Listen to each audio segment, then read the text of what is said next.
मैं सलमान अंसारी आप सबके बीच में मैं एक बार फिर हाजिर हूँ एक नए वीडियो के साथ। और आज मैं बात करने वाला हूँ 3 ऐसे धर्मों के बारे में जो कि एक दूसरे से कहीं ना कहीं जुड़े हुए हैं और एक दूसरे से लड़ते भी हैं। दोस्तों, आज मैं बात करने वाला हूँ यहूदी, क्रिश्चियन और इस्लाम, इन तीनों धर्मों के बारे में। दोस्तों, जैसा कि आप लोग जानते होंगे कि यहूदी, इस्लाम और ईसाई, इन तीनों धर्मों के मान्यताओं के अनुसार इस पृथ्वी पर सबसे पहले मनुष्य में जिसने जन्म लिया उनका नाम था आदम। इस्लाम के अनुसार आदम और क्रिश्चियन और यहूदी के अनुसार एडम ने जन्म लिया। एडम की संतानें बढ़ती गई, उन्हीं संतानों में पैदा हुए इब्राहिम अलैहिस्सलाम, जिनको मुसलमान इब्राहिम अलैहिस्सलाम कहते हैं, क्रिश्चियन अब्राहम कहते हैं। अब्राहम ने जो धर्म फैलाया, इस्लाम का मानना है कि अब्राहम ने सबसे पहले ही इस्लाम की उत्पत्ति अब्राहम से ही होती है। इस्लाम धर्म का ऐसा मानना है। और क्रिश्चियन का मानना है, यहूदी का मानना है कि उन्होंने हमारे हिसाब से धर्म को फैलाया था। फिलहाल उस दौर में जो इब्राहिम के द्वारा या अब्राहम के द्वारा फैलाया गया धर्म था, वो इब्राहिमी या अब्राहम रिलीजन कहलाया। इब्राहिमी धर्म का मेन वसूल था एक ईश्वर बाद एक खुदा को मानना, मतलब तौहीद प्रस्त रहना। बाद में इब्राहिम के संतान हुए इस्माइल और इसहाक। इस्माइल और इसहाक इब्राहिम के संतान हुए। ये 2 संतानों का जिक्र है जहाँ तक मैं सुना हूँ। तो इसहाक के खानदान में पैदा हुए याकूब, वो भी पैगंबर कहलाए, नबी कहलाए। तो याकूब जो पैदा हुए इसहाक के ख़ानदान में, उनको इस्लाम धर्म के अनुसार याकूब अलैहिस्सलाम कहा जाता है। क्रिश्चियन और यहूदी के अनुसार जैकब कहा जाता है। तो याकूब अलैहिस्सलाम के 11 बेटे थे। 11 बेटों का तो मैं जिक्र नहीं करूंगा क्योंकि कहानी बहुत लंबी हो जाएगी। सिर्फ उनमें से 2 बेटों का जिक्र करूंगा। एक का नाम था यूसुफ अलैहिस्सलाम और दूसरे का नाम था यहूदा। यूसुफ अलैहिस्सलाम भी नबी कहलाए, उनको भी नबूवत मिली। इस्लाम, क्रिश्चियन और यहूदी तीनों धर्मों के अनुसार यूसुफ अलैहिस्सलाम को भी नबूवत मिली। यूसुफ अलैहिस्सलाम के भाई जो यहूदा थे,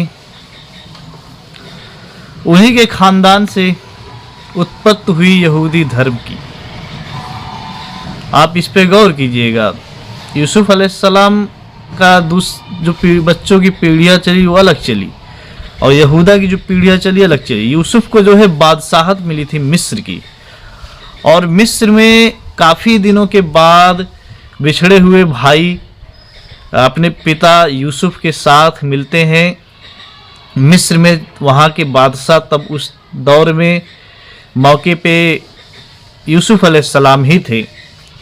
तो यहूदा और उनके परिवार को उस समय इज़राइल नाम की भूमि दी गई कि आप लोग इस्राइल में रहिए, बस जाइए।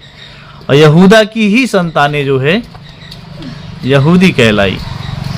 फिलहाल यहूदी धर्म भी एक ईश्वरवाद धर्म है, तौहीद प्रस्त धर्म है, और तीनों धर्म मानते हैं। एक मूसा अलैहिस्सलाम एक नबी थे, उन नबी के द्वारा ये यहूदी धर्म विकसित किया गया था। वो नबी मूसा अलैहिस्सलाम ही यहूदी धर्म का प्रचार प्रसार किए थे। कहने का मतलब, वक्त धीरे धीरे बीतता गया। करीब 6000 साल पहले, आज के 6000 साल पहले इब्राहिमी धर्म आई, जिसको मुसलमान मानते हैं कि वो इस्लाम धर्म था। यहूदी मानते हैं कि वो मेरा यहूदी धर्म था, क्रिश्चियन मानते हैं कि वो मेरा क्रिश्चियन धर्म था। फिलहाल अभी उसका एक कॉमन नाम हम रख देते हैं इब्राहिमी धर्म। तो इब्राहिमी धर्म की शुरुआत हुई, उसमें एक ईश्वरवाद को काफ़ी महत्व दिया गया। इब्राहिम की संतान इसहाक, इसहाक की संतान याकूब, याकूब की संतान यूसुफ और यहूदा के बाद मूसा अलैहिस्सलाम का इस दुनिया में लाते हैं, जिनको मूसा हजरत मूसा कहा गया। हजरत मूसा आते हैं और वही यहूदी धर्म को विकसित करते हैं। दूसरी तरफ इब्राहिम के दूसरे बेटे इस्माइल की भी संतानें बढ़ती गई और इस्माइल की संतानें बढ़ती गई। काफ़ी दिनों के बाद उन्हीं के इस्माइल के ही ख़ानदान में हजरत मोहम्मद सल्लल्लाहु अलैहि वसल्लम, इनका बहुत बड़ा नाम है, उनका जन्म हुआ और वहाँ से इस्लाम धर्म के अनुसार विकसित किया गया और दूसरे लोगों के अनुसार वहाँ से इस्लाम धर्म का जन्म हुआ।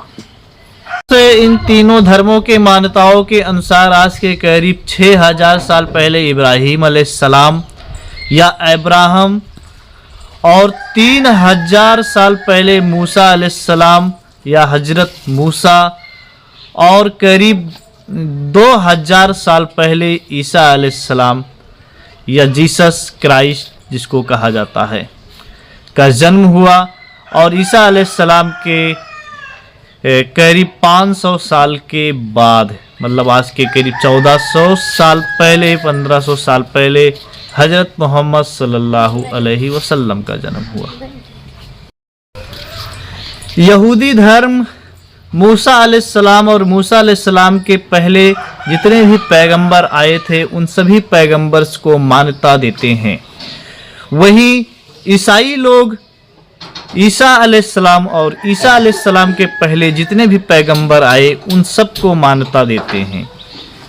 और इस्लाम एक ऐसा धर्म है इन तीनों धर्मों में जो सभी पैगंबर्स और सभी नबियों को पूरा सम्मान और पूरा मान्यता देता है और अपने धार्मिक पुस्तकों में सभी इन तीनों धर्मों के सभी नबियों और सभी पैगंबरों को पूरी शिद्दत से जगा देता है। यहूदी धर्म के लोग ईसाई धर्म के मुख्य पैगंबर ईसा अलैहिस्सलाम या ईसा मसीह को तवज्जो नहीं देते, उनका पूरी तरह से इनकार करते हैं, उनको झूठा पैगंबर होने का दावा करते। वहीं पे ईसा मसीह को मानने वाले ईसाई धर्म के लोग, क्रिश्चियन लोग इस्लाम धर्म के पैगंबर हजरत मोहम्मद साहब को मान्यता नहीं देते हैं। उनके अनुसार हजरत मोहम्मद साहब एक झूठे पैगंबर थे। लेकिन जहाँ तक बात इस्लाम की आती है तो इस्लाम जो है इन तीनों धर्मों के पैगंबर्स और नबियों को पूरी इज्जत के साथ मान्यता देती है। जैसे यहूदी धर्म के मुख्य पैगंबर हजरत मूसा हैं, लेकिन इस्लाम में इनको बहुत रिस्पेक्टफुली ढंग से कहा जाता है हजरत मूसा अलैहिस्सलाम, और उनको नबी होने का पूरा दर्जा दिया जाता है। वहीं पे ईसाई धर्म के मुख्य पैगंबर ईसा मसीह को इस्लाम धर्म के मानने वाले लोग ईसा अलैहिस्सलाम कहते हैं और उनको पूरी मान्यता दिए हैं और उनकी पूरी इज्जत से नाम लेते हैं। इस्लाम धर्म ही एक ऐसा धर्म है इन तीनों धर्मों में जो इन तीनों धर्मों के नबी और पैगंबर्स को पूरी इज्जत देते हैं। अब बात करते हैं इन तीनों धर्मों के सामान्यताओं की। ये तीनों धर्म लगभग एक समान ही हैं। तीनों एक ईश्वर वसल्लम को अपना पैगंबर, अपना नबी मानने से इनकार करते हैं।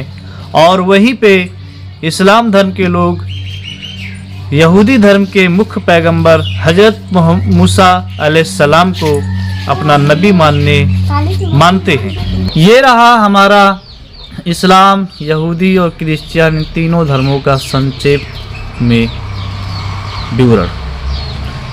दोस्तों, ये वीडियो तीन धर्मों के ऊपर आधारित वीडियो थी, इसमें कहीं ना कहीं थोड़ी बहुत गलती हो सकती है, क्योंकि 3 धर्म हैं, उनके थोड़ी बहुत तो अलग अलग मान्यताएं भी हो सकती है।